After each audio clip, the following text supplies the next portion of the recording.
Okay, let's get right into it. The World Economic Forum just dropped its latest report, and it paints a pretty stark picture. Our digital world, it's sailing into a completely new and frankly a much more turbulent era. So if you thought things were complicated before, we're now entering what they're calling a complexity storm. And this isn't just some clever metaphor. Cyberspace has become more complex than ever before. It's this perfect storm, really, a convergence of threats and technologies all mixing together to create this powerful, unpredictable force that's changing absolutely everything. And just to put that storm into perspective for you, a staggering 72% of organizations are saying their cyber risks have gone up in just the last year. So yeah, this threat isn't somewhere off on the horizon. It's right here, right now. So what's actually fueling this storm? Let's break down the main antagonist of our story here. It's a perfect storm of all these compounding factors that are creating a level of complexity that is, well, pretty much unprecedented for everyone. Now, what's really fascinating here is how all these drivers just feed off of each other, Geopolitical conflicts are spilling into cyberspace. Cybercriminals, they're using emerging tech like AI to get way more sophisticated. And our supply chains are so tangled up that one little vulnerability can cause these massive ripple effects. And all of this is happening while companies are struggling to even find people with the right skills. It's a really vicious cycle. And this quote, wow, it just brilliantly illustrates the human cost of all this. Even the experts, the people on the front lines defending our networks, are struggling. As Nikesh Arora puts it, they are literally drowning in complexity because the old ways of thinking about security just can't keep up anymore. So this storm is having some major consequences. And the first one is a really dangerous one. It's creating this massive gap between the cyber haves and the have-nots. And this divide, it's widening at a pretty alarming rate. This chart tells the story in just stark numbers. For large organizations, the number of them feeling like their cyber resilience isn't enough has actually been cut in half. That's great for them. But for small organizations, that number has shot up 7-fold. The rich are getting richer, so to speak, while the smaller players are being left dangerously exposed. And here's the real kicker. 71% of cyber leaders now believe that small organizations have hit a tipping point where they just can't adequately secure themselves anymore. This isn't just a challenge for them, it's a potential systemic failure for all of us. And this inequality, it's not just about how big your company is. It's a global divide, too. In Europe and North America, people are pretty confident in their country's ability to handle a major cyber incident. But you look at Africa and Latin America, and that lack of confidence more than doubles. It's clear the storm is hitting some parts of the world much harder than others.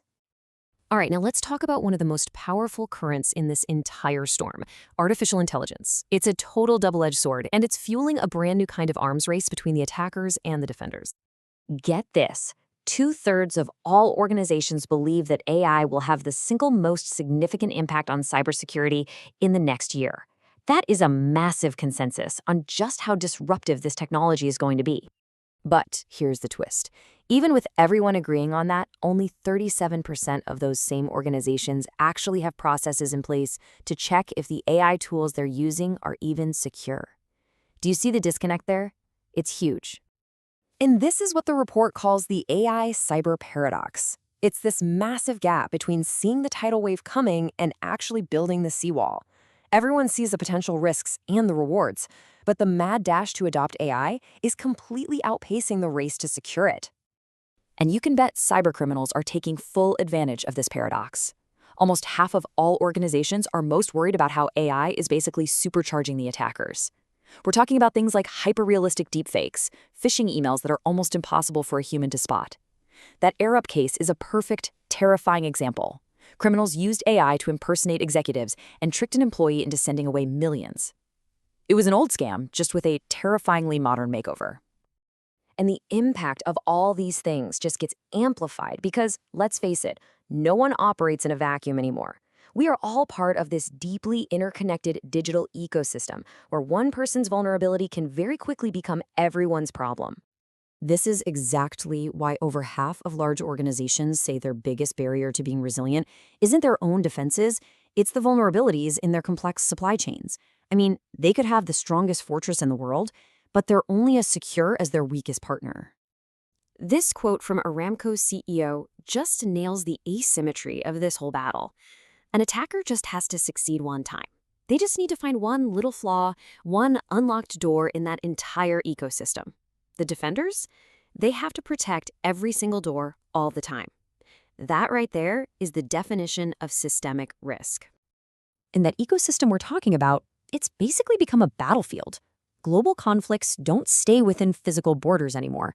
They spill right into cyberspace.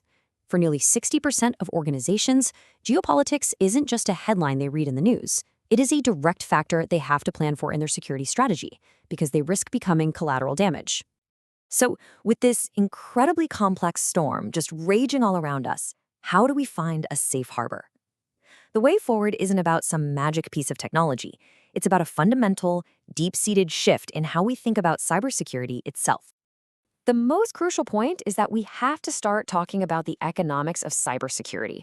For way too long, it's been seen as just an IT cost center, something you have to pay for.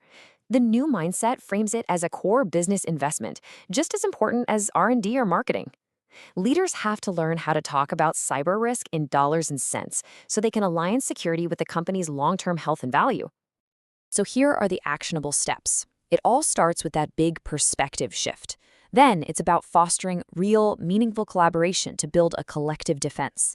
It also means actively addressing that inequality we talked about, because remember, helping your smaller partners actually helps you.